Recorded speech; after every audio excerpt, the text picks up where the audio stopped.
जघननिहित पाणिं मंडनं मंडनानां तरुण तुलसीमाला कंधरं कंजनेत्रं सदय धवलहासं विठ्ठलं चिन्तयामि लोकाभिरामं रणरंगधीरं राजीवनेत्रं रघुवंशनाथं कारुण्यरूपं करुणाकरन्तं श्रीरामचन्द्रं शरणं प्रपद्ये मनोजवं मारुततुल्यवेगं जितेन्द्रियं बुद्धिमतां वरिष्ठं वातात्मजं वानरयूथमुख्यं श्रीरामदूतं शरणं प्रपद्ये।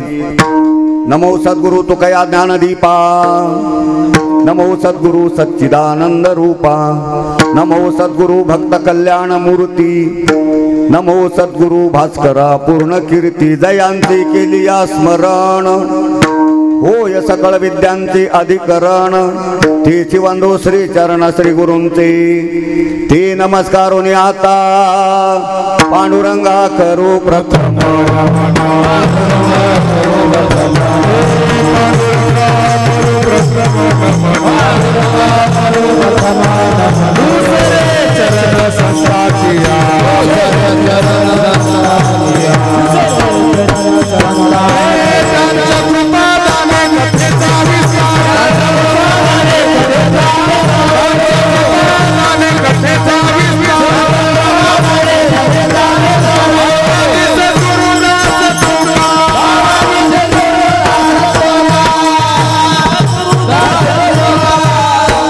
सुखाचे व्यवहारी सुखलाभ झाला, आनंद कोंडला मागे पुढे। संगती पंगती देवा सवे घडे, नित्य नित्य जोडे तिची साथ।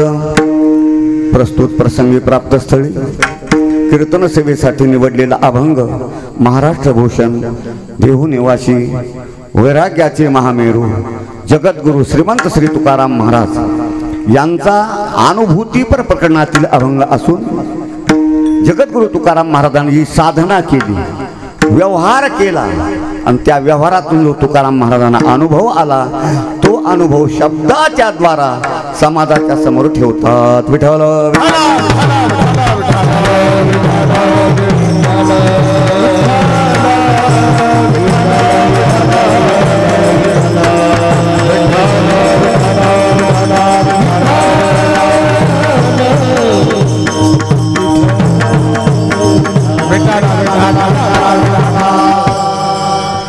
कीर्तन सेवेला प्रारंभ करण्याच्या अगोदर अल्पसा परिहार देणं आवश्यक आहे।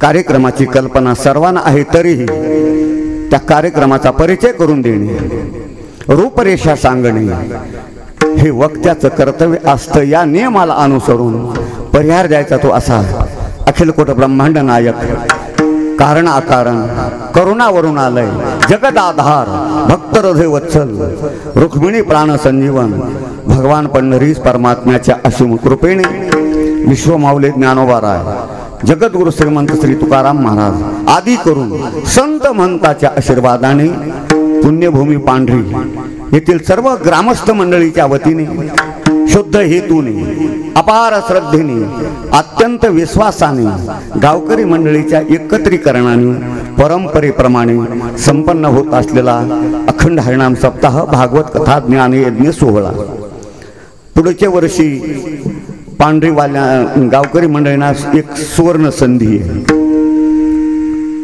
पारमार्थिक कोणती साधना 25 वर्ष जर सतत चालली तर रौप्य महोत्सव साजरा करावा लागतो। 50 वर्ष चालली की सुवर्ण महोत्सव साजरा करावा लागतो। 75 वर्षाला अमृत महोत्सव साजरा करावा लागतो। 100 वर्ष झाली शताब्दी साजरी करावी लागते।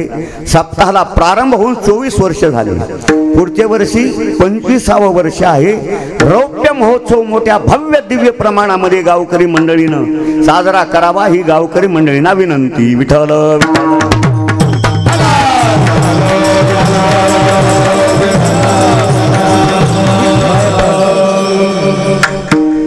ज्ञानेश्वरी पारायण, गाथा भजन, भागवत कथा प्रवक्ते हरिभक्तीपरायण परम आदरणीय प्रातस्मरणीय भागवताचार्य वामन महाराज झाडे यांच्या रसाळ वाणीतून पवित्र गोड अविट अशी भागवत कथा श्रवण करण्याचा सर्व भाविक भक्तांना झालेला लाभ,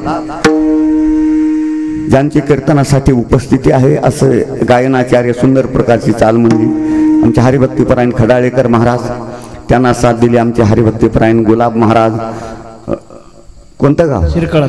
शिरकळस, ज्यांचा माझा खूप जवळचा संबंध आहे, हरिभक्तीपरायण गायनाचार्य काशीनाथ महाराज धसाडीकर, हरिभक्तीपरायण माऊली महाराज टाकळ गव्हारकर, उपस्थित सर्व ताडलिमला वाशीय सर्व बालभजनी मंडळी, बलसा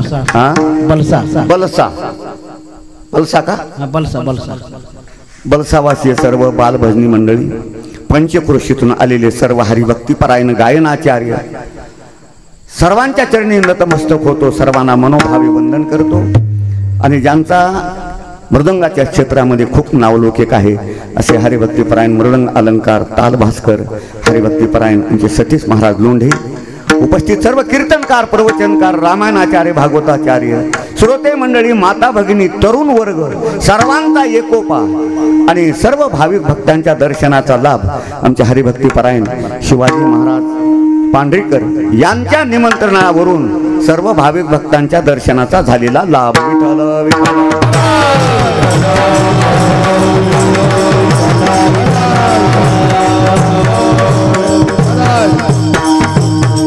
पहिल्यांदा 5 मिनिट घेतो.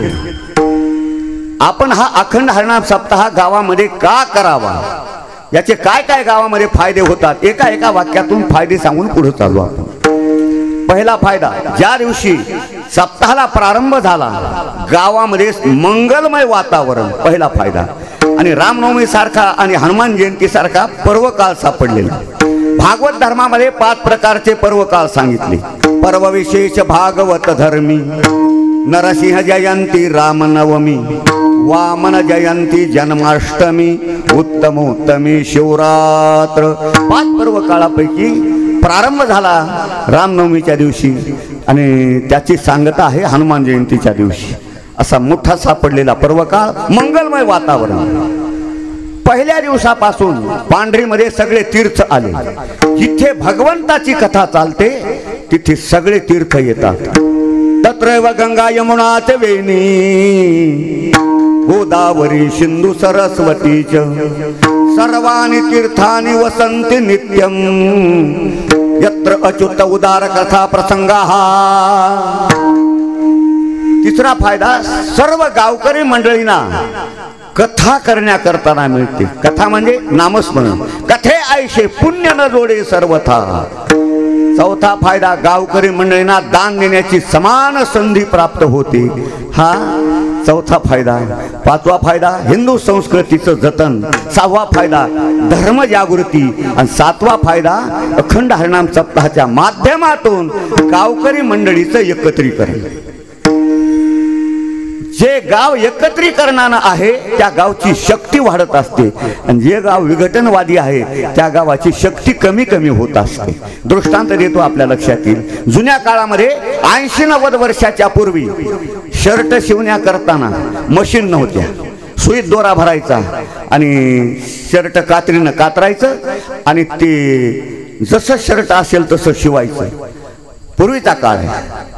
कात्रीनं कपडा कातरला त्या शिंप्यानं, त्याचे तुकडे तुकडे तुकडे केले आणि कातर अशी ठेवून दिली आणि ती कातर त्या सुईला बोलू लागली. पाहिलंस का, कापडाच्या धंद्यामध्ये माझी दादागिरी चालते. कसंही कापड असेल तर मी त्याचे तुकडे तुकडे तुकडे तुकडे करते.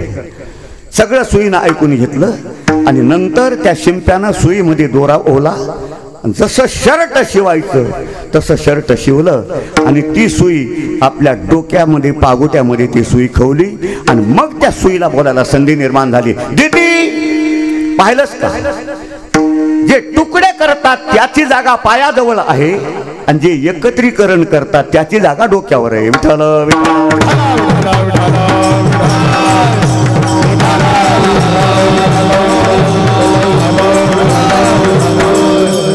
परंपरा आजही चालू आहे. समाजाचं विघटन करतात त्याला लोक पायाखाली तुडवतात, समाजाचं एकत्रीकरण करतात त्याला डोक्यावर घेऊन नाचतात. म्हणून गावकरी मंडळी साठी एकत्रीकरणासाठी सापडलेली संधी, त्या माध्यमातून कायिक दान, वाचिक दान, अन्नदान, मानसिक दान अशा प्रकारचे दान देण्याची संधी आहे. आणि दान कशा करता सांगितलं? मानवी कल्याणासाठी दान सांगितलं. देव, दानव, मानव ब्रह्मदेवाकडे गेले. ब्रह्मदेवा, आमचं कल्याण कशानं होईल? ब्रह्मदेवानं अक्षर घेतलं द, तिघांना उपदेश केला.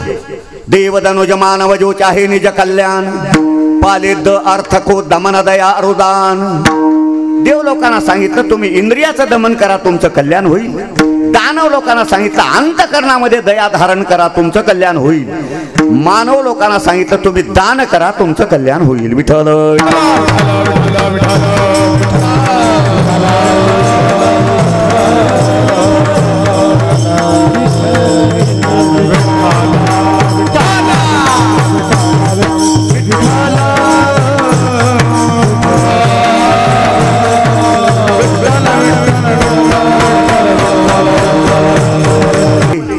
कोणताही सकारात्मक बदल व्हायचा असेल तर क्रांतीची गरज आहे.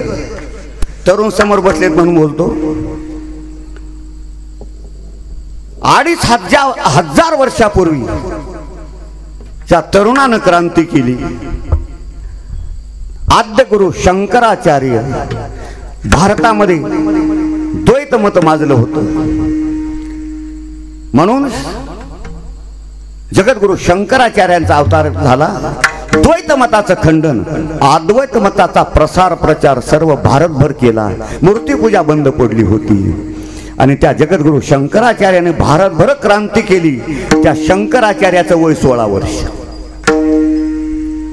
भागवत कथा चालू आहे. परीक्षित राजाला शुकाचार्याने भागवत सांगितलं आणि 7 दिवसामध्ये परीक्षित राजाचा उद्धार झाला. त्या शुकाचार्याचं वय 16 वर्ष. हिंदू पदसाधशाहीची स्थापना केली. तोरणा किल्ला जिंकला. त्या छत्रपती शिवाजी महाराजांचं वय 16 वर्ष. ज्ञानेश्वरीचं पारायण चालू आहे.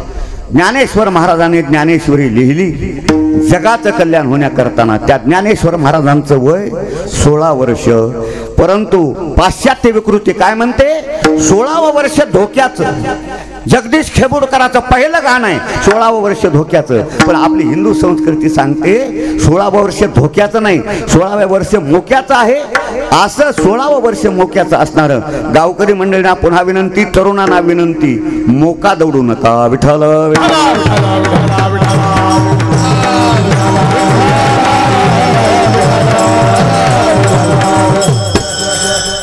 एक असा नियम आहे दिल्याशिवाय भेटत नाही. दृष्टांत सांगतो म्हणजे आपल्या लक्षात येईल. दोन्ही हरिपाठामध्ये ते प्रमाण आहेत. काशीनाथ महाराज दिधल्या वाचोनी फळ प्राप्ती कैची, इच्छा कल्पनेची व्यर्थ बापा.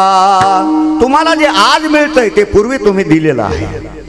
तपे विन दैवत, दिधल्या विने प्राप्त, गुजे विन हित कोण सांगे. एका पटीनं तुम्ही जर भगवंताला दिलं, लाखो पटीनं तुम्हाला भगवान देईल, याच्यात कोणत्या प्रकारची शंका नाही. दृष्टांत देतो म्हणजे आपल्या लक्षात येईल. गंगेला पर्व काळ आला,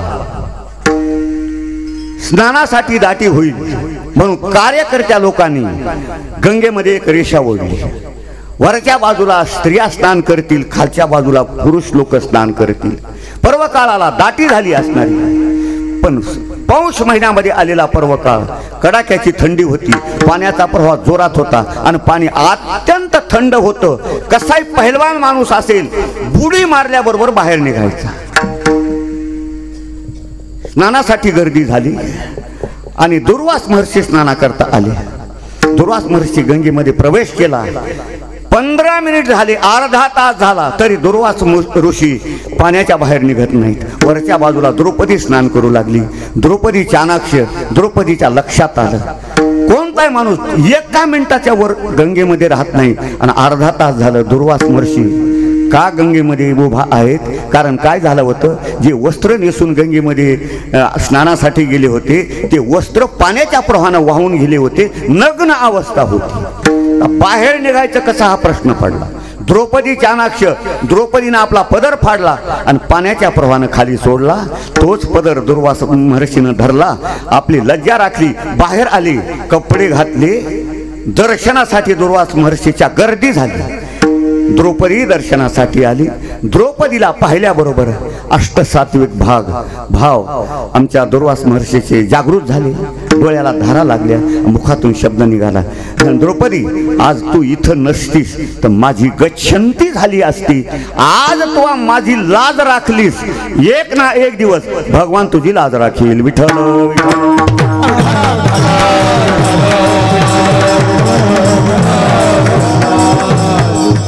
प्रसंग सर्वांना माहित आहे. कौरवी पांचाली सभे माझी आणली, वस्त्रहरण वस्त्रे कैशी झाली माऊली. मी सर्वांना प्रश्न करतो, द्रौपदीनं किती पदर फाडून दिला असेल?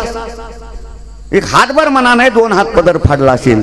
2 हात पदराच्या मोबदल्यामध्ये वस्त्र पुरवले नाही, वस्त्र अवतार भगवान झाले असा तो उदार आहे. भागवत चालू आहे. सांगतेच्या दिवशी सुदामदेवाची कथा भागवतकार सांगतात. सुदामदेव भगवान श्रीकृष्णाच्या भेटीला गेले. काय घेऊन गेले होते? भेटीला काय घेऊन गेले होते? बरोबर, पोहे. किती घेऊन गेले ते? हा, कोण म्हणलं? पोताभर कोण म्हणलं? अहो, मुठभर पोहे, त्याच्यात डाळवं नाही, शेंगादाणे नाही, नुसते कोरडे पोहे. पण मुठभर पोह्यासाठी गाव सोनियाचा दिला. म्हणून तुम्ही या अखंड हरिनाम सप्ताहाच्या माध्यमातून जे जे काही भगवंताला द्याल, लाखो पटीनं भगवान आपल्याला देणार आहे, त्याच्यात कुठली शंका नाही. विठ्ठल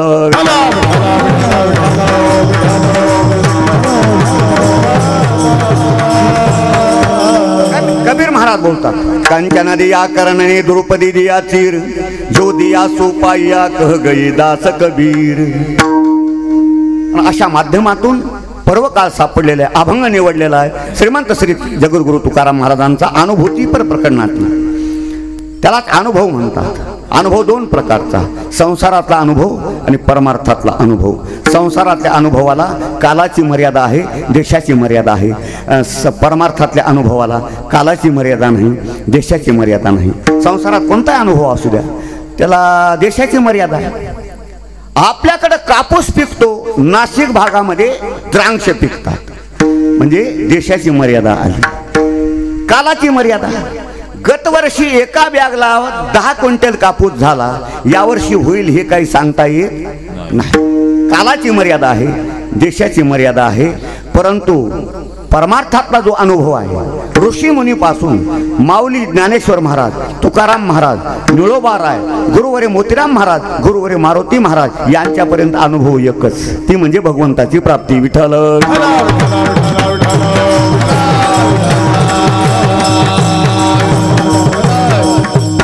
परमार्थातला जो अनुभव असतो त्याला देशाची मर्यादा नाही, कालाची मर्यादा नाही, आणि तो अनुभव कधी नष्ट होत नाही. असा अविनाशी अनुभव, अविट अनुभव परमार्थाच्या द्वारा आलेला एकता आणि अनेकता सांगून जातो. अनुभव न घेता जर माणूस बोलला तर त्याचं कोणी ऐकू शकत नाही. तुका म्हणे येथे पाहिजे अनुभव, शब्दाचे गौरव कामा नाही. पांढरी मधला एक शेतकरी गावातल्या सगळ्या शेतकऱ्याला सांगू लागला, एका बॅगला 20 क्विंटल कापूस होतो, एका बॅगला 20 क्विंटल कापूस होतो. पण एक शेतकरी शहाणा होता, म्हणजे तुमचा काय अनुभव आहे? तो म्हणला, मी कधी कापूस लावला नाही. लोक ऐकतील का? एक बॅग कापूस लावावा, मेहनत करावी, 20 क्विंटल कापूस काढावा आणि मग सगळ्या शेतकऱ्याला सांगावा, सगळे शेतकरी त्याचं ऐकतील. स्वयंपाक घराकडून एक माणूस आला, जेवणाची वेळ उलटून गेलेली होती, सगळ्याला भुका लागल्या होत्या, लोक वाटच पाहू लागले स्वयंपाक कधी होईल. स्वयंपाक घराकडून एक माणूस आला, लोकांनी विचारलं स्वयंपाक झाला का? त्यानं सांगितलं स्वयंपाक झाला. म्हणजे काय काय केले? म्हणला मी पाहिला नाही, झाला म्हणून सांगितलं, तिकडून मी तुम्हाला झाला म्हणालो. मी पाहिला नाही, दुसरा माणूस आला, त्याला विचारलं स्वयंपाक झाला का? म्हणजे झाला. काय काय केले? त्यानं स्वयंपाक पाहिलेला होता. वरण भात चपाती भजे नुकती, त्यानं जितके असणारे पदार्थ केले तितके सांगितले. एक जण म्हणला भजे कसे झालेत? ते म्हणला मी खाल्ले नाहीत. तिसरा माणूस जेवूनच आला, त्याला विचारलं स्वयंपाक झाला का? म्हणजे झाला. काय काय केले? वरण भात चपाती भजे नुकती. म्हणजे भजे कसे झालेत? मला खुसखुस झालेत. नुकती कशी झाली? भात कसा झाला? तांदूळाला तांदूळ सुद्धा चिकटत नाही इतका भात झाला. ह्या तिघाच्या बोलण्यामध्ये किंवा तिघाच्या अनुभवामध्ये फरक आहे का सारखंच आहे? सांगे पाहे आणि जेवी, सांगे पाहे आणि जेवी, सांगे पाहे आणि जेवी, सांगे पाहे आणि जेवी, अंतर महदा महद केवी, अंतर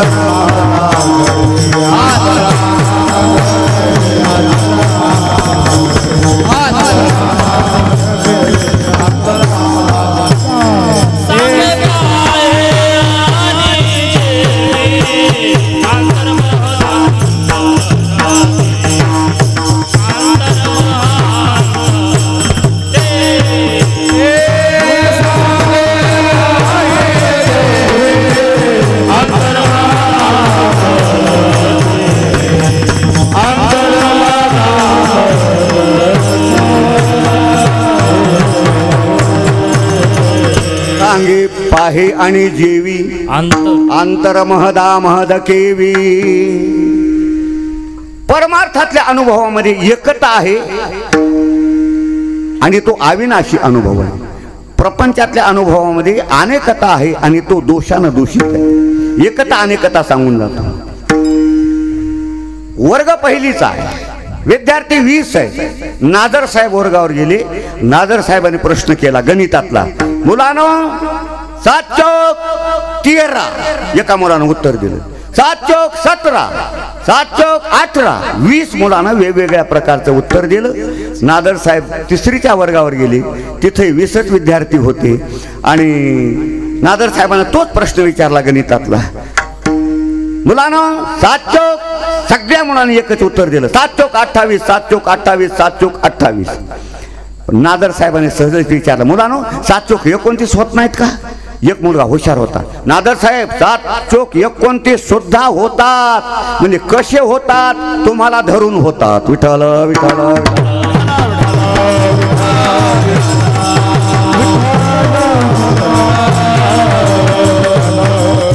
वेगवेगळे उत्तर आले ते प्रापंचिकाचा वर्ग आहे. एकच उत्तर आलं ते परमार्थिकाचा वर्ग आहे. तुकाराम महाराजांनी जो व्यवहार केला, साधना केली, प्रयत्न केली, ज्या वस्तूविषयी सगळं जग परेशान आहे, आनंदाच्या शोधात सगळं जग आहे. प्रत्येकाला आनंद पाहिजे, परंतु किती प्रयत्न केला तरी आनंद प्राप्त होत नाही. एक कोटी सांगतो म्हणजे आपल्या लक्षात येईल. तरुण निरोगी चक्रवर्ती राजाला जो आनंद होतो त्याला मानुषानंद म्हणतात. मानुषानंदाला जो आनंद होतो त्याच्यापेक्षा 100 पट आनंद मनुष्य गंधर्वाला होत असतो. कागद पेन घ्या. मनुष्य गंधर्वाला जो अनुभव होत येतो त्याच्यापेक्षा 100 पट आनंद देवगंधर्वाला होत असतो. देवगंधर्वाला जो आनंद होतो त्याच्यापेक्षा 100 पट आनंद पितरांना होत असतो. पितरांना जो आनंद होतो त्याच्यापेक्षा 100 पट आनंद आजान देवाला होत असतो. आजान देवाला जो आनंद प्राप्त होतो त्याच्यापेक्षा 100 पट आनंद कर्मदेवाला होत असतो. कर्मदेवाला जो आनंद प्राप्त होतो त्याच्यापेक्षा 100 पट आनंद मुख्य देवाला होत असतो. मुख्य देव म्हणजे 12 आदित्य 11 रुद्र अष्टवसु. मुख्य देवाला जो आनंद प्राप्त होतो त्याच्यापेक्षा 100 पट आनंद इंद्राला होत असतो. इंद्राला जो आनंद प्राप्त होतो त्याच्यापेक्षा 100 पट आनंद बृहस्पतीला होत असतो. बृहस्पतीला जो आनंद प्राप्त होतो त्याच्यापेक्षा 100 पट आनंद ब्रह्मदेवाला होत असतो. पण एवढा जरी आनंद प्राप्त झाला तो, परंतु तो संसारिकच अनुभव आनंद आहे. कारण माया ब्रह्मदेवापर्यंत आहे म्हणून हा संसारिक आनंद आहे. त्याच्या पुढे बोलतो ब्रह्मदेवाला जो आनंद प्राप्त होतो त्याच्यापेक्षा 1000 पट आनंद योग्याला प्राप्त होत असतो आणि योग्याला जो आनंद प्राप्त होतो त्याच्यापेक्षा अनंत पटीनं आनंद भक्तांना प्राप्त होतो. विठ्ठल विठ्ठल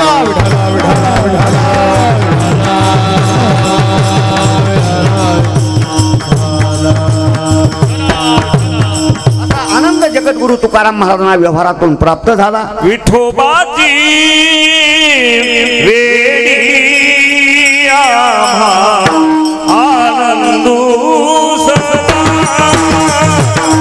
विठोबाची वेडी आम्हा आनंदू सदा.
गायनाचार्यांच्या प्रमाणानुसार तुकाराम महाराजांना जो आनंद प्राप्त झाला तो आनंद अभंगाच्या पहिल्या चरणात महाराज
सुखाचे व्यवहारी सुख लाभ झाला आनंद कोंदला मागे पुढे.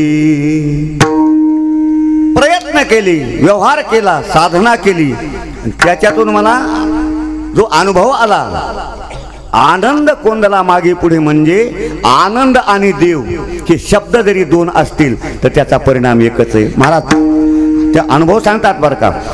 पहा माझा अनुभव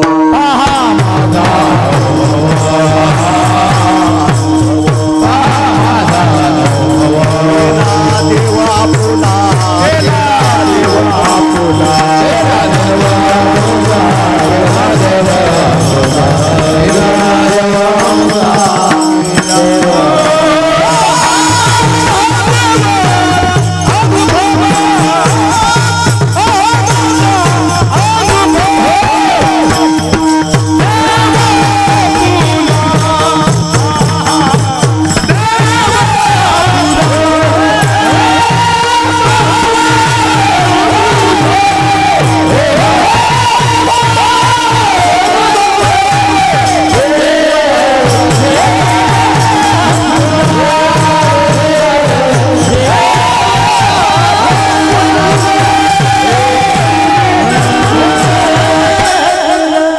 माझा अनुभव केला देव आपुला आनंद कोंदला.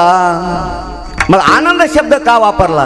मी सर्वांना विचारतो, आपल्याला देवाची गरज आहे का आनंदाची गरज आहे? कशाची गरज? आनंदाची प्रत्येकाला गरज आहे. देव नाही प्राप्त झाला तरी हरकत नाही, परंतु जोपर्यंत देव प्राप्त होत नाही तोपर्यंत आनंद प्राप्त होत नाही. सर्वांना ज्याची गरज आहे. आनंद कोंदला मागे पुढे.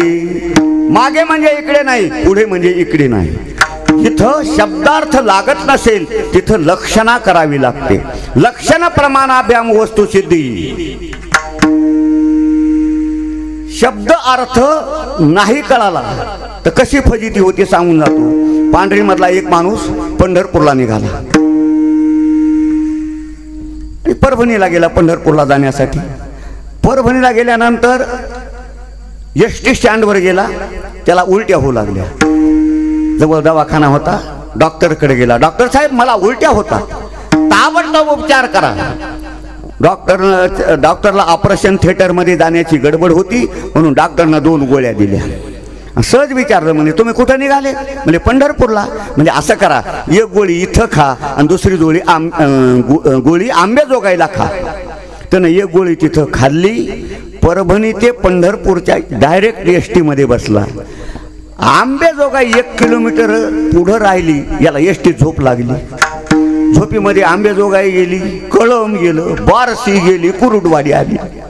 कुरुडवाडीला याला जाग आला.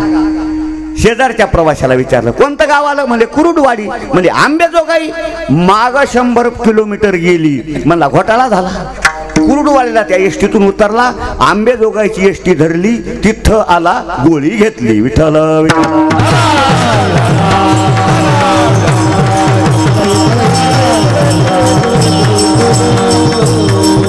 अर्थ लक्षात नाही आला, अशी फजिती होत असते. एक माणूस बाथरूम मध्ये स्नान करू लागला, भिंतीला विंचू होता. धक्का लागल्याबरोबर विंचवानं नांगी मारली. सगळ्या अंगाच्या वेदना सुरू झाल्या. डॉक्टरकडे गेला. डॉक्टर साहेब, विंचू चावला, वेदना सहन होत नाहीत, उपचार करा. डॉक्टरने अशी ईदभर मलमाची बाटली दिली आणि सांगितलं की जिथं विंचू चावला तिथं हा मलम लावा. घरी गेला, बाथरूम मध्ये गेला आणि मलमाला भिंत सारवी. मंडळी म्हणजे काय करायलेत मालक? काय ना म्हणजे डॉक्टरनं सांगितलं जिथं विंचू चावला तिथं मलम लावा. विठ्ठल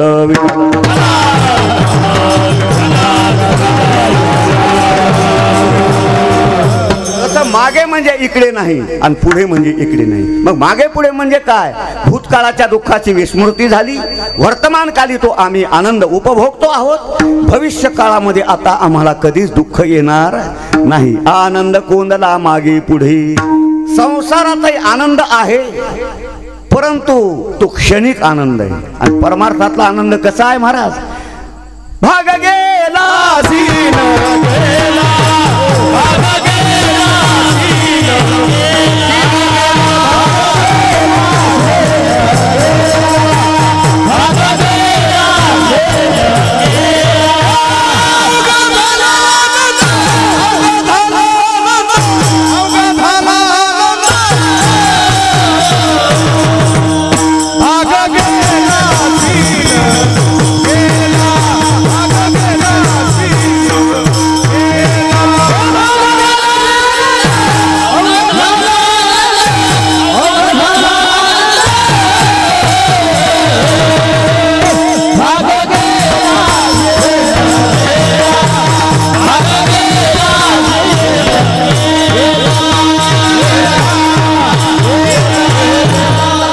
गेला, क्षण गेला, अवघा झाला आनंद. पांढरीवासीय सर्व गावकरी मंडळीचं कौतुक करावं तेवढं थोडं. काय सुंदर प्रकारचे नियोजन आहे. गायक वादक मंडळी. एका गावामध्ये मी हेच प्रमाण म्हणलं बरं का, काशीनाथ बुवा. भाग गेला सीन गेला. आता त्या गावामध्ये भागोजी नावाचा माणूस मेलता. म्हणजे महाराज तसं नाही, भाग्या मेला सीम ग्याला. गावकरी मंडळींना सुंदर प्रकारचं नियोजन केले. पुन्हा एकदा धन्यवाद. विठ्ठल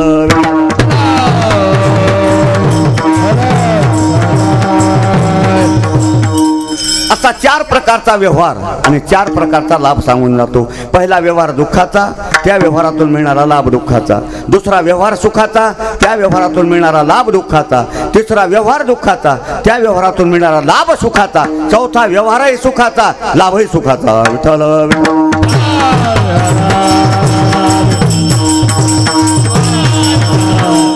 व्यवहार दुःखाचा आणि त्या व्यवहारातून मिळणारा लाभ दुःखाचा. ज्ञानेश्वरीचा 18वा अध्याय जर आपण पाहिला तर 2 प्रकारचे दृष्टांत महाराजांनी दिले. तामसी माणसाचं आचरण सांगितलं 18व्या अध्यायामध्ये. माशी आपण या ते गिळवी, पुढीला ते वांती शिनवी, कश्मळ आडवी आचरण जे. 2 मित्र मॅट्रिक पर्यंत एका वर्गात शिकले, एका खोलीमध्ये अभ्यास केला, एका ताटात जेवले, एकमेकाचे कपडे घातले. एवढं त्या 2 मित्राचं प्रेम. मॅट्रिकला पास झाले. एक गेला नांदेडला, दुसरा गेला लातूरला. 15 वर्षे भेट नाही आणि 15 वर्षानंतर भेट झाली. कडकडून एकमेकांना भेटले. अरे मित्रा, माझं लग्न झालं, तुझंही लग्न झालं, पण भेट नाही. जेवण केल्याशिवाय जायचं नाही. घरी आले, बायकोला सांगितलं आज माझा बालपणीचा मित्र आलेला आहे आणि जेवण्यासाठी बासुंदी करायची. बासुंदी गायनाचार्य मंडळीला सांगतो, बासुंदी खायची असेल तर जावयाच्या पंक्तीची बासुंदी खा. आता हे पंक्तीची बासुंदी कशी असती महाराज? किती चपातीला लावा ती बासुंदी लागतच नाही. जावयाच्या पंक्तीची बासुंदी खाण्याचा योग यावा. एका बाईचा जावाई येणार होता आणि तिनं बासुंदीचा बेत करायचं ठरविलं होतं. जावाई येण्याच्या अगोदर 2 दिवस तिनं म्हशीला पाणीच पाजलं नाही. का पाजलं नाही? दूध पातळ निघलं म्हणून. बासुंदी केली. दोघं बालपणीच्या गप्पा मारता मारता मित्रांना सांगितलं आज बासुंदी चपातीला लावून खायची नाही. मग वाटी माग वाटी प्यायची. 8 वाट्या बासुंदी पिली. 9व्या वाटीमध्ये माशी पडली आणि माशी सगटच ती बासुंदी पोटात गेली. वांती होऊन पडलं. मी आपल्या सगळ्यांना प्रश्न करतो, माशीनं जो व्यवहार केला, माशीचा किती लाभ झाला? माशी स्वतः मेली, समोरच्याला पोचू दिलं नाही. व्यवहार दुःखाचा, लाभ दुःखाचा. विठ्ठल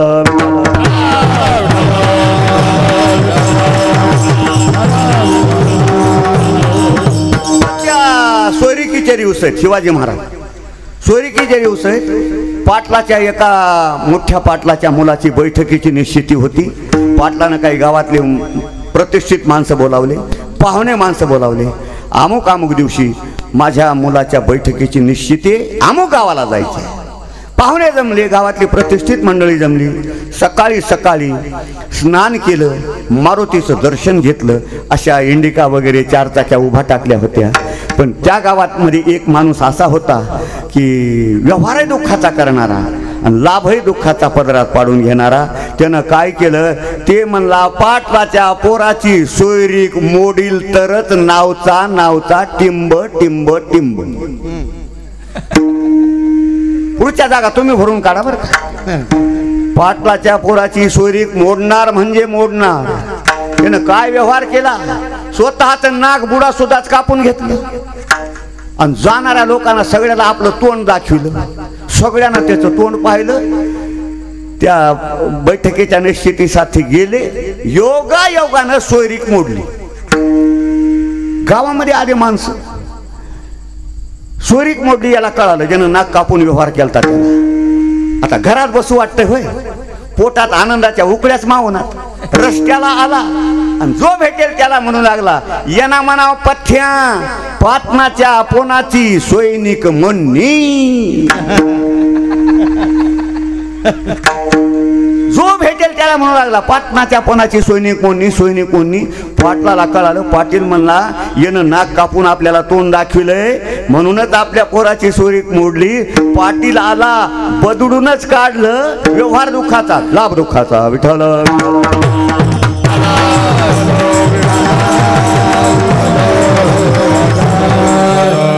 व्यवहार सुखाचा आणि त्या व्यवहारातून मिळणारा लाभ दुःखाचा. प्राप्त विषयाचा भोग घेणे हा व्यवहार दुःखाचा आहे. कारण भगवान गीतेमध्ये बोलतात, पतंती नरके सुचव. माऊली ओवी देतात, जया सुखा जेथ पातके बांधिती ठावो तेथ नरकी देती ठावो. जेणे सुखे हा आपावो परतरी आईसा. विषयाचा भोग घेणे सुखाचा व्यवहार आहे. शब्द स्पर्श रूप रस गंध पंचविषय 8 प्रकारचे भोग. सुगंध वनिता वस्त्र गीत तांबूल भोजनम शय्या कुसुमशैव भोगाष्टकमुदाहतम. पण विषयाचा तुम्ही जितका जितका भोग घेताल तितकं तितकं तुमची बुद्धी भ्रष्ट होत असते. म्हणजे एखादा विषय तुम्हाला जर आवडला आणि तो विधीने मिळत नसेल तर निषेध मार्गाने तो विषय प्राप्त करण्याचा मनुष्य प्रयत्न करतो. म्हणून प्राप्त विषयाचा भोग घेणे हा व्यवहार सुखाचा आहे आणि मात्र त्याला नरक आहे. दृष्टांत प्रसिद्ध देतो, भागवतातला दृष्टांत आहे. महर्षी दुर्वासुरूच्या श्रापानं इंद्राचं वैभव समुद्रात बुडालं, सगळी संपत्ती बुडाली. आणि दुर्वासुरूने श्राप का दिला एका वाक्यात सांगतो. महर्षी दुर्वास येऊ लागले, फुलाचा हार हातात होता आणि इंद्र ऐरावतावर बसून येऊ लागला. महर्षी दुर्वासुरूला वाटलं इंद्राला प्रसाद म्हणून आपण हार त्याच्या गळ्यात टाकावा. इंद्राच्या गळ्यामध्ये प्रसाद म्हणून महर्षी दुर्वासाने टाकलेला हार. इंद्राला वाटलं मी एवढा स्वर्गाचा राजा आणि 10-5 रुपयाचा हार मला हे दुर्वास ऋषी घालतात. उपमार्ग केला, हार काढून टाकला आणि ते हत्तीनं तुडवला. आता ज्याला इंद्राला ज्याची किंमत कळाली नाही त्या हत्तीला कळल का? महर्षी दुर्वासाने पाहिलं आणि श्राप दिला, इंद्रा तुझी सगळी संपत्ती समुद्रात बुडेल, स्वर्गाची गादी रिकामी. सगळी संपत्ती स्वर्गात बुडाली. स्वर्गाच्या गादीवर इंद्र म्हणून कुणाला बसवावं? देव लोकांमध्ये प्रश्न पडला. सगळे देव भगवान शंकराकडे गेले. भगवान स्वर्गाची गादी रिकामी आहे आणि इंद्र म्हणून कुणाला बसवावं? भगवान शंकरांनी सांगितलं जा मृत्यू लोकामध्ये नहुष राजा महान पुण्यवान नीतीनं न्यायानं राज्य करणारा आहे, त्याला आणा आणि इंद्राच्या पदावर इंद्रपद म्हणून बसवा. त्याला इंद्र म्हणून देवाच्या विनंतीवरून नहुष राजा स्वर्गामध्ये इंद्रपदावर बसला. पण स्वर्गातले भोग घेत असताना त्याची बुद्धी भ्रष्ट झाली. दुसऱ्या अध्यायामध्ये एका पाठोपाठ 1-2 श्लोक आलेले. विषयापासून कसा धोका आहे. पांढरीमध्ये गीतेचा पाठ चालतो का? शिवाजी महाराज गीतेचा पाठ जरूर चालावा. हिंदूचा प्रमाण ग्रंथ गीता आहे, मुसलमानाचा प्रमाण ग्रंथ कुराण आहे, जैनाचा प्रमाण ग्रंथ बायबल आहे आणि बौद्धाचा प्रमाण ग्रंथ त्रिपिटिका आहे. म्हणून आपल्या वारकरी संप्रदायाच्या हे मुलं गीता म्हणतात का नाही? मुलं गीता म्हणायला शिका तुम्ही. गीतेसारखा दुसरा ग्रंथ नाही मारा. बाप ग्रंथ गीता. जो प्रतिपाद्य देवता तो श्रीकृष्ण वक्ता ये ग्रंथी. 2 श्लोक सांगतो विषयापासून कसा धोका आहे. नुसतं विषयाचं स्मरण आपल्या अंतकरणात जर आलं तर पुढं काय काय होतं आणि त्याचं पतन कसं होतं. दुसऱ्या अध्यायामध्ये आपण श्लोकाचं चिंतन करा. ध्यायते विषयान पुंस संगस्ते शुपजायते संगात संजायते काम कामात क्रोधोभिजायते क्रोधात भवति सम्मोह सम्मोहात स्मृती विभ्रमात बुद्धिनाशो बुद्धिनाशात प्रणश्यती. त्याची बुद्धी भ्रष्ट झाली. एवढा पुण्यवान नीती न्यायानं राज्य करणारा नहुष राजा इंद्र पत्नी शचीवर त्याची पाप वासना गेली आणि तिला वरून घेण्यासाठी प्रयत्न करू लागला. इंद्रपत्नी शची घाबरली, भगवान शंकराकडे गेली. भगवान ज्यांना तुम्ही असणारा इंद्रपदावर बसवलंय त्याची पापदृष्टी माझ्यावर गेलेली आहे, तो मला वरून घेण्यासाठी प्रयत्न करतोय. भगवान शंकराच्या लक्षात आलं. भगवान शंकरांनी सांगितलं वर मला हातात घेऊन तयार राहा. एक त्याच्या पुढे प्रस्ताव ठेव, मी तुझी पत्नी होण्याकरता तयार आहे. वरमाला हातात घेतलेली पण एक अट आहे. कोणती अट आहे? अद्यापर्यंत ज्या वाहनावर कोणी बसून आलं नाही अशा वाहनावर बसून ये. आल्याबरोबर तुला वरमाला घालणार, तुझी पत्नी होणार.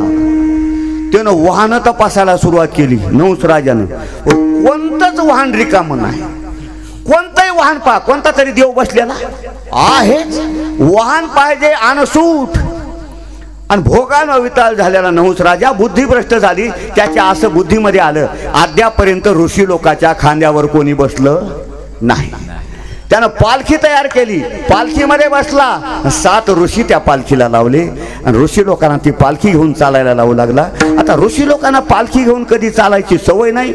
ऋषी लोक हळू हळू हळू चालू लागले आणि त्या हळूहळू चालणाऱ्या ऋषी लोकांना हा म्हणू लागला, सर्प सर्प सर्प, म्हणजे लवकर चला लवकर चला लवकर चला. 7 ऋषीपैकी अगस्ती नावाचे ऋषी त्या पालखीला होते. सर्प सर्प नहुस राजा म्हणू लागला.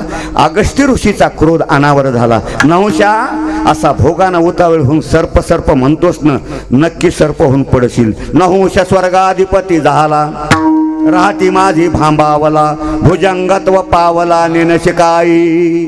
स्वर्गाचा राजा नहुष इंद्र झाला. विषयाच्या भोगामध्ये त्याचं पतन झालं. व्यवहार सुखाचा, लाभ दुःखाचा. विषयाचे सुख येते वाटे,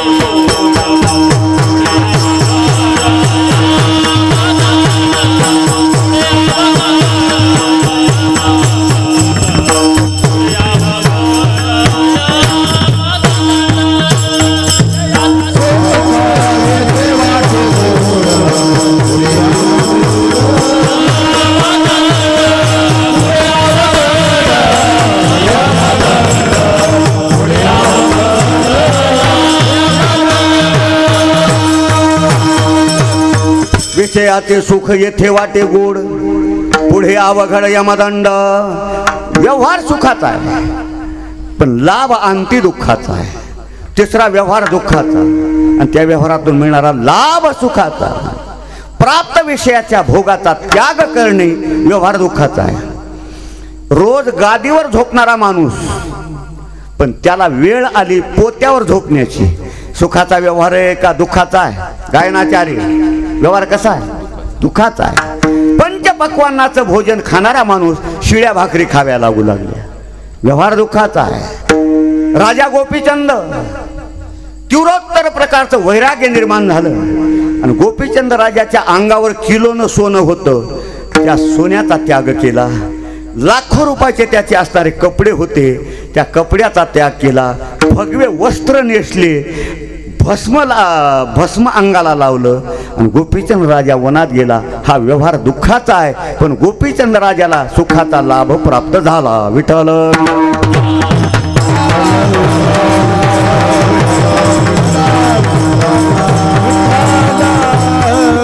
देवासाठी घेऊन जोग, अवघा भोग ते दिला. व्यवहार दुःखाचा.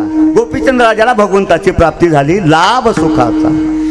दुरुक्ती करतो.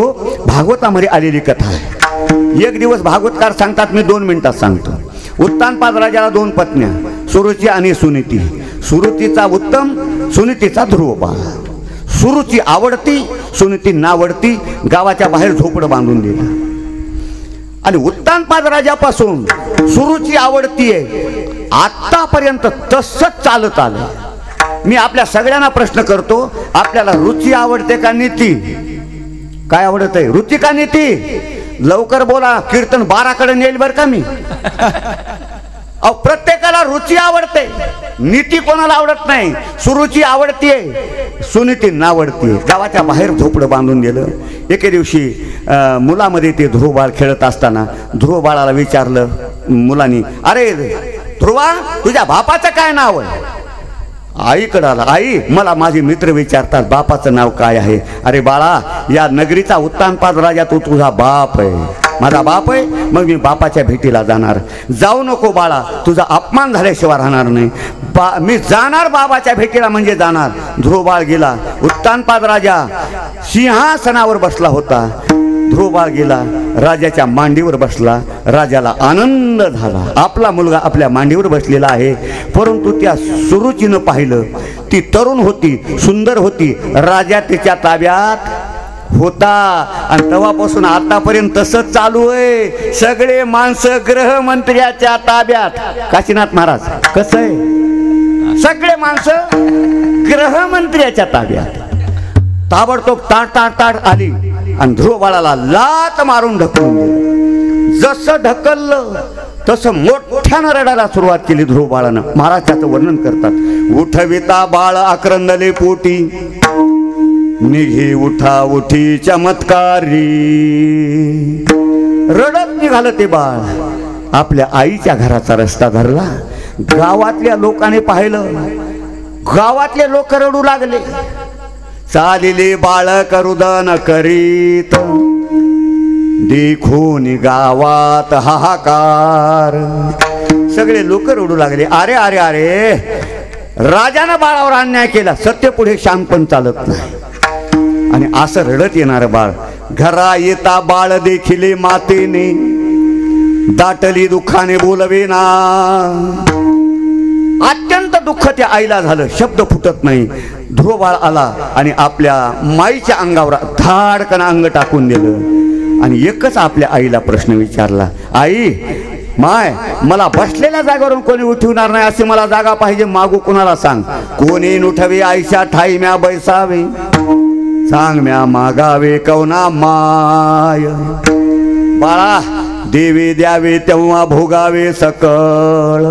बाळा देवानं द्यावं आपण भोगावं. माय देव देतो, बाळा तो देव निश्चित देतो. मग मी देवाच्या प्राप्ती करताना जाणार. ध्रुव बाळानं वनाचा रस्ता धरला. असा वनात जात असताना नारद महर्षी आडवे आले. का आडवे आले त्याचं कारण आहे. हे देवाच्या प्राप्ती करताना निघाला, परंतु कच्चा आहे का पक्का आहे हे पाहावं म्हणून नारद महर्षी आडवे झाले. आपण सगळे देवाच्या प्राप्ती करतानाच परमार्थ करतो. भागवत देवाच्या प्राप्ती करता, कीर्तन देवाच्या प्राप्ती करता, हरिपाठ देवाच्या प्राप्ती करता, ज्ञानेश्वरी, सगळे जे परमार्थिक साधना आहे त्याचा अंतिम हेतू काय आहे? भगवंताची प्राप्ती. परंतु आपली कोणी परीक्षा घेत नाही म्हणून बरं आहे. परीक्षा जर कोण घेतली, एकही परीक्षेमध्ये पास होणार नाही. भारत सरकारनं कायदा काढला, ज्याच्या कपाळाला गंध आहे, ज्याच्या गळ्यामध्ये तुळशीची माळ आहे, त्याला फाशी देण्यात येईल. किती लोकांच्या गळ्यात माळ राहील? अहो तुमच्या आधी माझी निघून पडल. ध्रुव बाळाला प्रश्न अनेक केले भागवतामध्ये. बाळा, अरे ऊन वारा पाऊस याच्यापासून तुझं कोण रक्षण करील? जा माघारी वापस. एकदा देवाच्या प्राप्ती करताना निघालो, पुढचा पाऊल मागे घेणार नाही. बाळा, हिंस्र पशु तुला खाऊन टाकतील, वाघ सिंह खाऊन टाकतील. जा घरला वापस. मेलो तरी हरकत नाही, देवाची प्राप्ती करणार म्हणजे करणार. अनेक प्रश्न भागवतामध्ये नारदाने ध्रुव बाळाला केलेले. नारदाच्या लक्षात आलं हा पक्का आहे. आणि मग नारदाने सांगितलं, बाळा मी तुला एक मंत्र देतो, त्या मंत्राचा जप कर, एक ना एक दिवस तुला भगवंताची प्राप्ती होईल. नारदाने सांगितलं, ओम नमो भगवते वासुदेवाय. 12 अक्षरी मंत्र दिला, पद्मासन घातलं आणि ध्रुव बाळानं त्या मंत्राचा जप चालू केला. इकडे राजाला बातमी कळाली, आपल्यावर रुसून ध्रुव बाळ वनात गेलेला आहे. राजाला पश्चाताप झाला. अरे अरे, पत्नीचं ऐकून आपण खरंच बाळावर अन्याय केला. आजही आपण एखादं जर चुकीचं कर्म केलं, घंट्या 2 घंट्यानं त्याला पश्चाताप होत असतो, पण माणूस कबुली देत नाही. आणि त्या पश्चातापाच्या भरामध्ये ध्रुव बाळाला घरी वापस आणण्याकरताना राजा वनात गेला. हालून उठवलं, कारण डोळे झाकून जप चालू होता. डोळे ध्रुव बाळानं उघडले, आपला पिता समोर आहे. बाळा, तुला घरला नेण्यासाठी मी आलो, चल घरला. बाबा, आता मी घरला येणार नाही. जसं आपलं एखादं लेकरू हट्टाला पेटलं, रडू लागलं, त्याला समजावण्याकरता आपण चॉकलेट देतो, बिस्किट देतो, बाळाची समजूत घालतो. तसं उत्तानपाद राजानं पहिलं चॉकलेट दिलं ध्रुव बाळाला. राजा म्हणे, बाळा देतो 5 ग्राम, तू म्हणे आत्माराम देत आहे. बाळा, नुसतं घरला चालायचं नाही, 5 गावचं राज्य देतो. मला 5 गावची गरज नाही बाबा, मी आता घरला येणार नाही, मला आत्माराम देणारा तो समर्थ आहे. आता हे चॉकलेट न जर आपलं लेकरू नाही ऐकलं तर गुड्डेचा पुडा. चतुर्थ ही राज्य देतो मी वाटोनी, तू म्हणे चक्रपाणी देत आहे. चौथाई राज्य देतो बाबा, चौथाई राज्याची गरज नाही, मी घरला येणार नाही. अर्धे ही राज्य घे बा उदारा, अर्ध राज्य देतो बाबा, अर्ध्या राज्याची गरज नाही, मी घरला येणार नाही. संपूर्ण ही मही तुझं शिवोपीन बाळा, सगळं राज्य देतो घरला चल बाबा, मला आता त्याची काही गरज नाही. मी सर्व श्रोत्यांना प्रश्न करतो, बाप सगळं राज्य देतो म्हणत असताना राज्यावर लाथ मारून उन्हात तपश्चर्या करणे हा व्यवहार दुःखाचा आहे की सुखाचा आहे? व्यवहार दुःखाचा आहे. अंती ध्रुव बाळाला सुखाचा लाभ प्राप्त झाला. विठ्ठल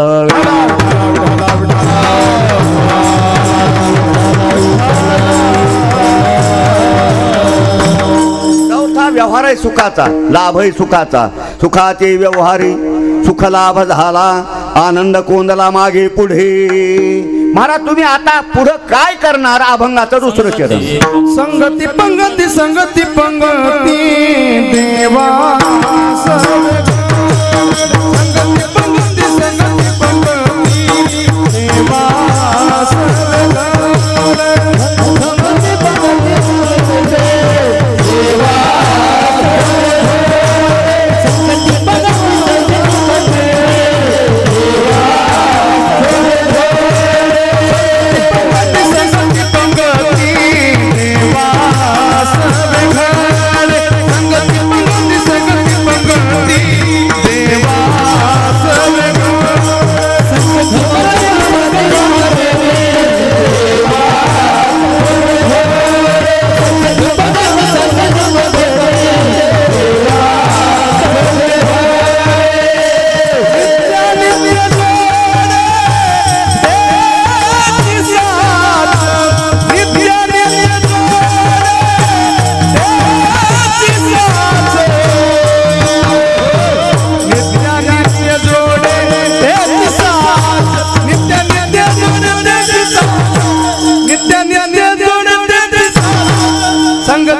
संगती पंगती देवा सवे घडे, नित्य नित्य जोडे तेची साथ. आता आमची संगती देवाबरोबर आणि पंगतीही देवाबरोबर. संगतीचा फार मोठा परिणाम होत असतो. पैसा कमवण्याच्या नादात आपल्या लहान लेकरावर जर संस्कार नाही केले तर पश्चातापाशिवाय दुसरं काही तुम्हाला प्राप्त होणार नाही. ज्याचे मुलं संस्कार संपन्न आहेत त्याच्यासारखा श्रीमंत बाप नाही, आणि ज्याचे मुलं संस्कारहीन आहेत त्याच्यासारखा दुर्भागी बाप नाही. लक्षात ठेवा. ज्या चव्हाण कुटुंबाच्या घरी चहा वगैरे फलाहार केला, काय संस्कार संपन्न कुटुंब महाराज. 25-30 माणसं त्यांच्या घरात, मोठ्या माणसापासून लहान 2-3 वर्षाच्या मुलापर्यंत सगळ्यांनी माझं दर्शन घेतलं. हे संस्कार संपन्नतेचं लक्षण आहे. एका गावात गेलो, खुर्चीवर बसलो आणि एक पोरगा आलं 4-5 वर्षाचं, माझं दर्शन तर काही घेतलंच नाही. ते म्हणू लागलं महाराज घोडा, महाराज घोडा, मलाच घोडा म्हणू लागलं. आता मला अपमान वाटला. मी म्हणलं याच्या माईला सांगाव की हे घोडा म्हणाले. बाई तुमचा मुलगा मला घोडा म्हणतोय. ती बाई त्या लेकरावर एवढं रागात आली, मूर्खा तुला गाढवातला आणि घोड्यातला फरक कळतंय का नाही?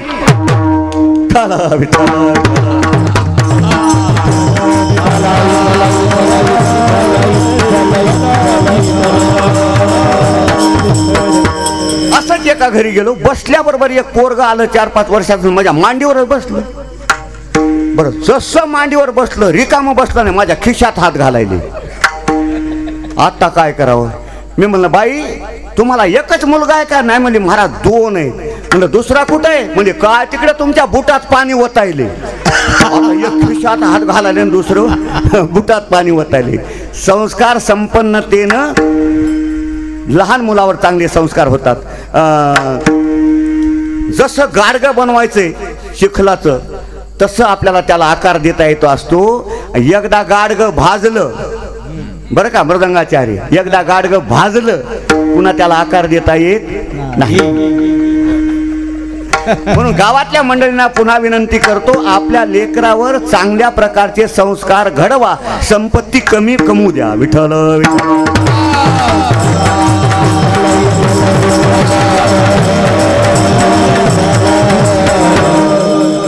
आमची संगती देवाबरोबर आणि पंगतीही देवाबरोबर. पुन्हा 3 विकल्प आपल्या समोर ठेवतो.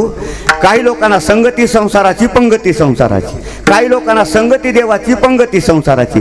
तुकाराम महाराजांना संगती देवाची, पंगती देवाची. थोडक्यात सांगून जातो, संगती संसाराची आणि पंगती ही संसाराची. महाराज आम्ही संसाराच्या संगतीत राहतो हे कळालं, पण पंगत म्हणजे काय? पंगत म्हणजे दुःख. तुम्ही आम्ही संसाराच्या संगतीत राहतो म्हणून दुःख भोगतो. तुम्ही आम्ही संसाराच्या संगतीत राहतो म्हणून मरतो. मरती मेली नेनो किती हा तिला बतयाचे संगती, म्हणून येतो काकुलती धीरतो चित्ती दृढ द्यावा. संगती संसाराची, पंगती संसाराची.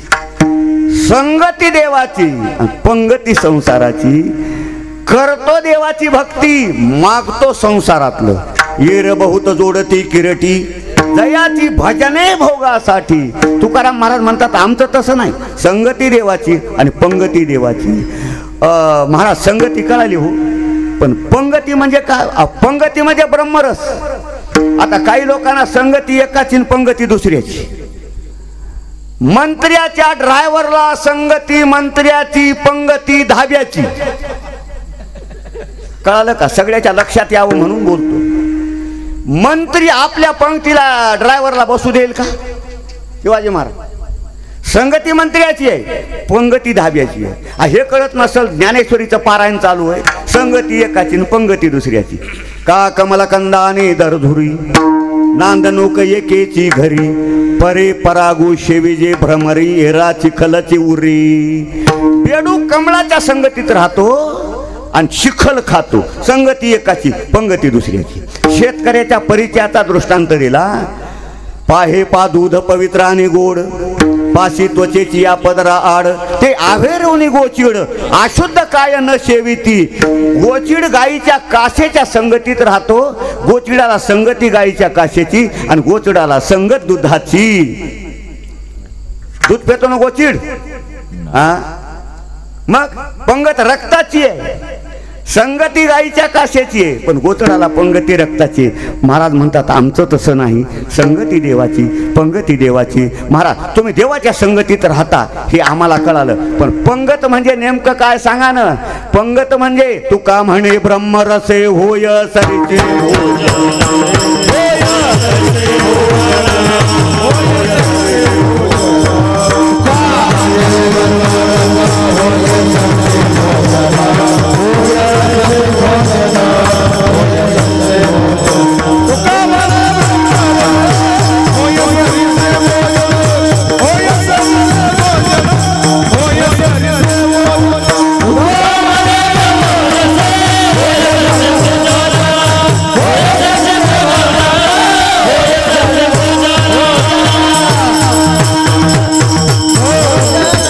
तुका म्हणे ब्रह्मरसे होय सरिषे भोजन.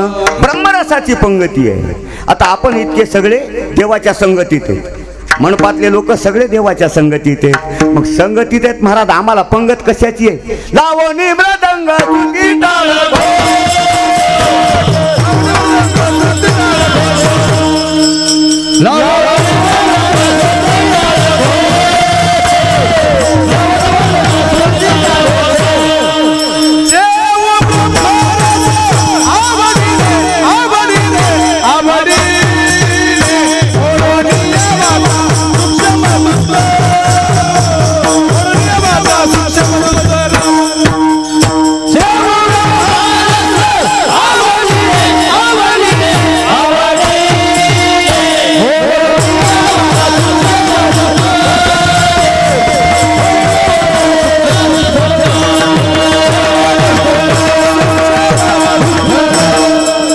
लावणी मृदंग श्रुती टाळ घोष शेऊ ब्रह्मरस आवडीने संगती पंगती देवासवे घडी नित्य नित्य जोडे तिची साथ पुन्हा पुन्हा पुन्हा पुन्हा तोच ब्रह्मरस आम्हाला प्राप्त होतो. हारस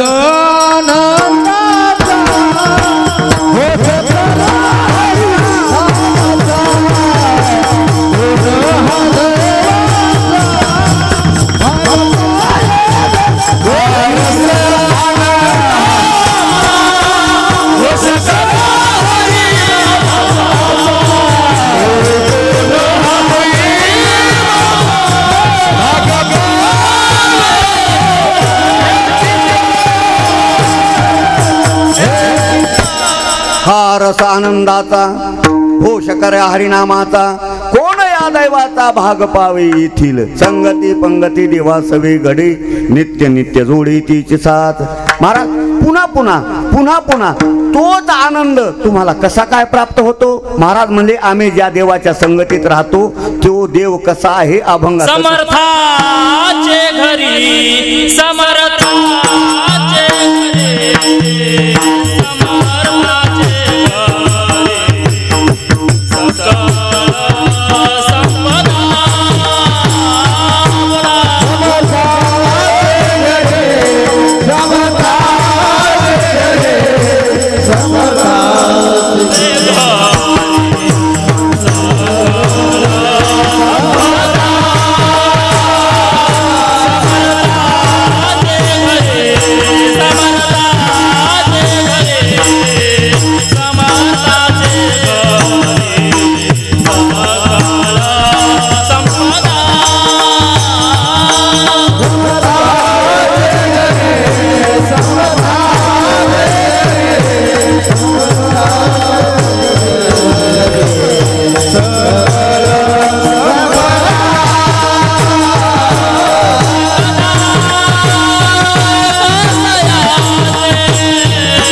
समर्थाचे घरी सकळ संपदा नाही तुटी कदा कासयाची. ज्या देवाच्या आम्ही संगतीत राहतो तो देव समर्थ आहे. समर्थ कुणाला म्हणतात महाराज.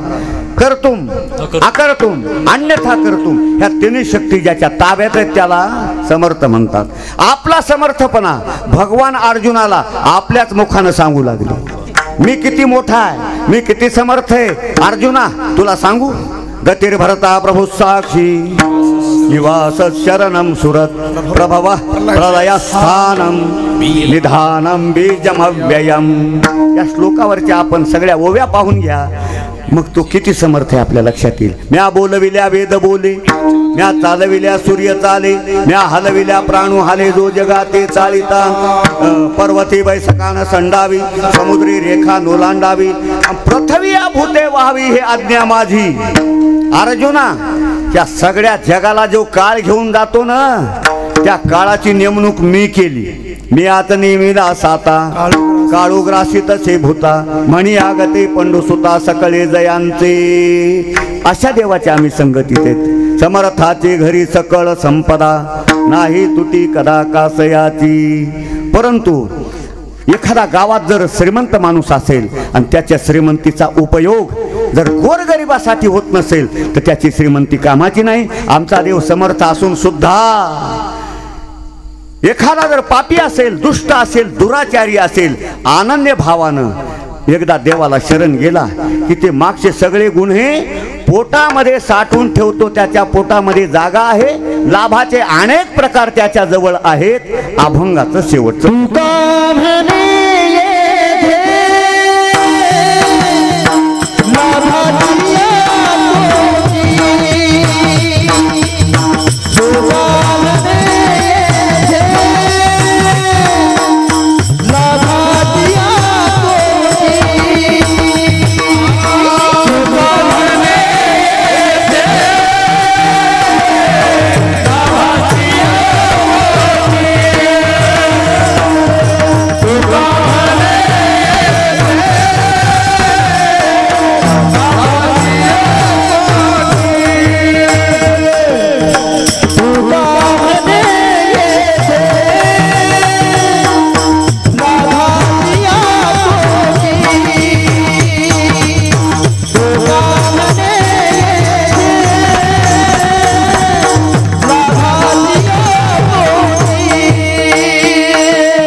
आज पांढरी गाव राहिलेलं नाही. पंढरपूर आहे पंढरपूर. मग सर्वांना हात जोडून विनंती, ज्यांना देवानं 2 हात दिले असतील त्याने दोन्ही हात वर करा. आणि मोबाईलमध्ये टिपण घ्या तरुण मंडळी, की मोबाईलमध्ये आलं पाहिजे. करा वर हात. वर केलेले हात असेच वर राहू द्या तोपर्यंत मी गंगाखेडला जाऊन दूध पिऊन येतो. एक्का तालात बर का. थोबार कुमार बहुवाव पोटी समर्थाचे. समर्थ हा शब्द या अभंगामध्ये 2 वेळेस आलेला महाराज. पण 2 अर्थानं 2 वेळेस समर्थ हा शब्द आला. पहिला जो समर्थ शब्द आलेला आहे त्याच्या ऐश्वर्य संपन्नतेच्या दृष्टीनं आलेला आहे. समर्थाचे घरी सकळ संपदा. आणि शेवटच्या चरणामध्ये जो समर्थ शब्द आलेला आहे तो देवाच्या कृपाळूपणाच्या दृष्टीनं, दयाळूपणाच्या दृष्टीनं आलेला आहे. समर्थ या नावे दिनाता कृपाळ, हे तव सकळ स्वामी अंगी. दुष्ट असेल, दुराचारी असेल, पापी असेल, अनन्य भावानं देवाला जर शरण गेला, बहुवाव पोटी सगळे गुन्हे पोटात तो साठवतो. माणसाला एक गुन्हा पोटामध्ये साठवता येत नाही.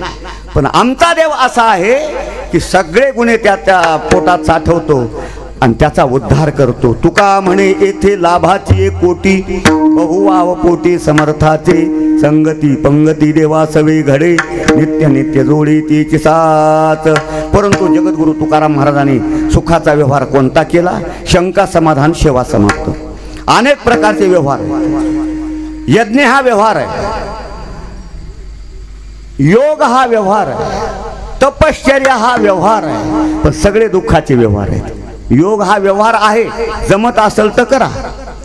योग किती कठीण आहे. योगानं भगवंताची प्राप्ती होते, पण कठीण कसं आहे, दुःखाचं कसं आहे. ज्ञानेश्वर महाराज ओवीद्वारे सांगतात, तहानेली या तहानची प्यावी, भुकेली या भूकची खावी, अहोरात्र वावी मबावा वारा.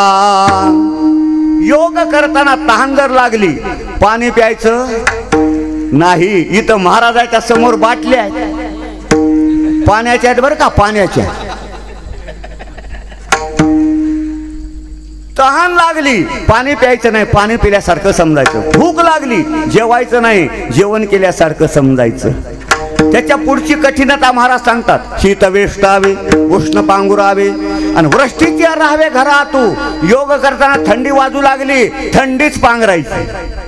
ऊन लागू लागलं, ऊनच पांघरायचं. आणि पाऊस पडू लागला, पावसाच्याच घरात राहायचं. जमत असलं तर बघा, प्राप्ती होते देवाची. दुःखाचा व्यवहार, योगाची या वाटा जेरी घालेगा सुभटा, तया दुःखाताची सैल वाटा भागा आला. व्यवहार आहे, पण दुःखाचा व्यवहार आहे.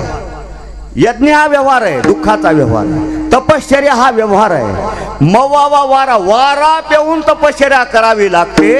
इथं 3 टाइम भोजन करून भजन होईना. तुकाराम महाराजांच्या लक्षात आलं की असे कठीण व्यवहार, दुःखाचे व्यवहार त्या कलियुगातल्या लोकांना होणार नाही. एक एकादशी आपल्याला जर नियमाप्रमाणे होत नाही तर कसा योग व्हावा, कसं यज्ञ व्हावा, कशी तपश्चर्या व्हावी. एकादशीचा नियम सांगून जातो जाता जाता 2 मिनिटांमध्ये. एकादशी का करावी, कशी करावी आणि कुण करावी हे शास्त्रे. नारद पुराण जर आपण पाहिलं, नारद पुराणामध्ये एकादशी का करावी एक श्लोक आलेला आहे. यानी कानीच पापानी ब्रह्महत्यादिकानीच अन्नमाश्रित तिष्ठन्ति ताने विप्र हरिर्दिनी. ज्ञात अज्ञात पाप अन्नाचा आश्रय करून शरीरामध्ये वास करतात, म्हणून एकादशीच्या दिवशी अन्नाचा त्याग. कशी करावी, प्रकृती भिन्नतेनुसार. 25 वर्षे ज्याचं वय त्यानं पाणी पिऊन एकादशी करायची, जल आहार. 25 पासून पुढच्या लोकांनी दूध घेऊन एकादशी करायची, दुग्ध आहार. आणि 50च्या पुढच्या लोकांनी फल आहार घेऊन एकादशी करायची. दशमीच्या दिवशी एकदा जेवायचे, एकादशीच्या दिवशी प्रकृती भिन्नतेनुसार जलहार, दुग्धहार, फलहार. द्वादशीच्या दिवशी एकदा जेवायचे. एक एकादशी झाली. अशी एकादशी कोणी करणारा असला त्यानं हात वर करा.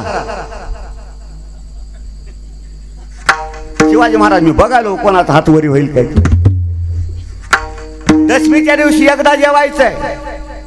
आपली एकादशी कशी होती, सकाळी नेहरी करतो, दुपारा जेवतो, संध्याकाळी जेवायला बसतो. जेवण पूर्ण होतंय, बायको वाढायला आणती. मालक घ्या की थोडं. नाही नाही म्हणला, पोट भरलं. मालक उद्याची एकादशी आहे म्हणला, वाढ एक. दशमीच्या दिवशी एक भाकर आगाव खाते संध्याकाळी. आणि एकादशीच्या दिवशी तर मला असं नवल वाटतंय मृदंगाचार्य, कसे माणसं उपाशी राहत असतील ते राहू बाबा. काही नाही हो, सकाळी 9 वाजता अर्धा किलो साबुदाण्याची उसळ, 12 वाजेपर्यंत काही नाही, 12 वाजता अर्धा किलो भगरीचा भात. कसे उपाशी राहत असतील, नवल आहे की नाही. 3 वाजता 6 केळी आणि संध्याकाळी राजगिऱ्याच्या 5 दशम्या. कसे राहत असतील उपाशी राहू. खरं तर त्याचं नाव आहे फल आहार. फल आहाराचा लोकांनी केला फराळ. मग काय, टमाटे, बटाटे, हिरव्या मिरच्या चालू द्या, एवढं खातो एकादशीच्या दिवशी. रात्री मंदिरामध्ये कीर्तन असतं आमच्या शिवाजी महाराजासारख्यांचं. बायको म्हणते आज एकादशी आहे, महाराजांचं कीर्तन चालू आहे, जा की कीर्तनाला. मला कसं काय की फिरल्यावनीच व्हायलंय. आता एवढं दिवसभर खाऊन फिरल्यावनी व्हायलंय. काय माणसं दुसरं काय खातो काय तुझा जीव फराळाच्या मिशी धनी घ्यायची. द्वादशीच्या दिवशी सकाळी 5 वाजताच बायकोला उठवते, उठ कालची एकादशी आहे आणि तोंड सपक पडलंय. मग काय करायचं, सपक तोंड पडलंय, वांग्याची भाजी. इथं द्वादशी होतात का पांढरीमध्ये? महाराज कृपा करून सांगतो, द्वादशी करा, अन्नदान करा, पण द्वादशीच्या दिवशी वांग्याची भाजी करू नका. नुसतं बिन भाजीचं वरण भात चपाती करा, भात वरण करा, पण द्वादशीच्या दिवशी वांग्याची भाजी हे निषेध सांगितलेला आहे. द्वादशीच्या दिवशी जर वांग्याची भाजी खाल्ली की हे व्रत फोल होत राहतं महाराज.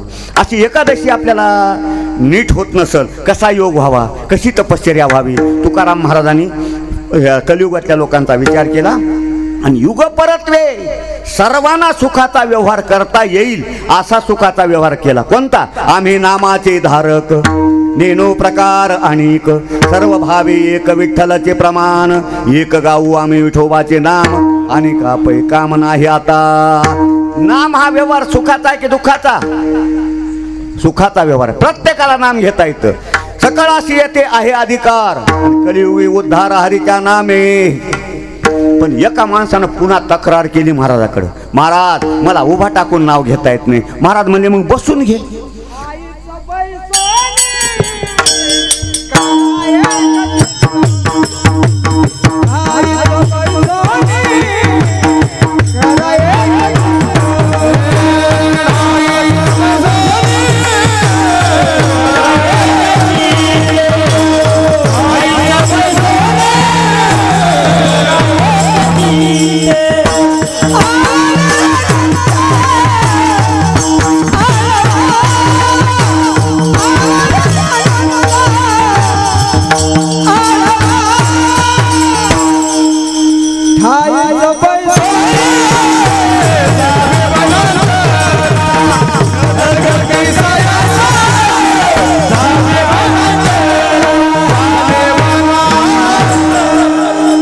आईच बाई सोनी करा एक चित्त बसून घे.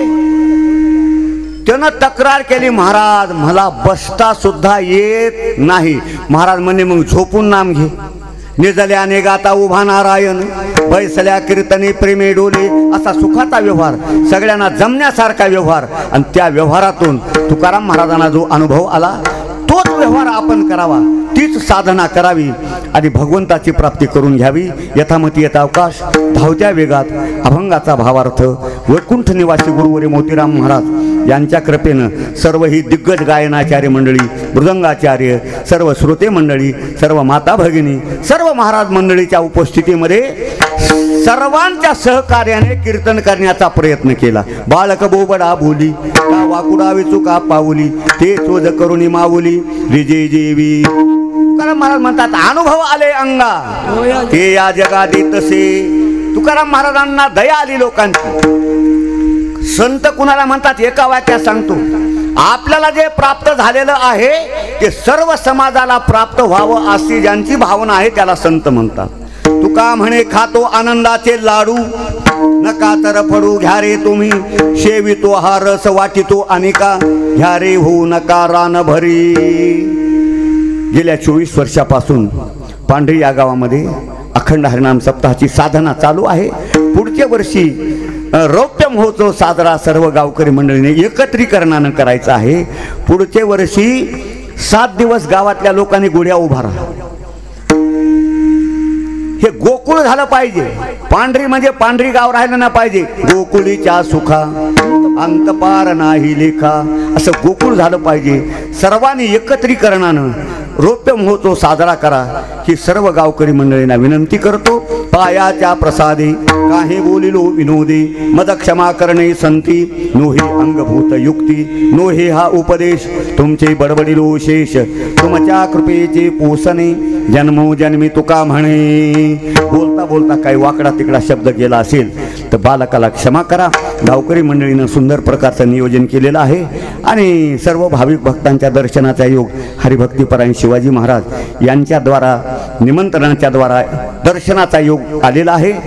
बोलता बोलता काही दिग्गज गायनाचार्य मंडळी त्यांचं नाव घेऊ शकलो नाही म्हणून सर्वांच्या चरणी नतमस्तक होतो. सर्वांना मनोभावे वंदन करतो. कार्यक्रमाला शुभेच्छा देतो. सर्वांचं अभिष्ट चिंतन करतो आणि उत्तरोत्तर गावकरी मंडळीकडून अशाच प्रकारचा अखंड हरिनाम सप्ताह, ज्ञानेश्वरी पारायण, भागवत कथा, ज्ञानयज्ञ सोहळा, अन्नदान घडो ही भगवंताच्या चरणी प्रार्थना करून या ठिकाणी सेवेला विराम देतो. ज्ञानेश्वर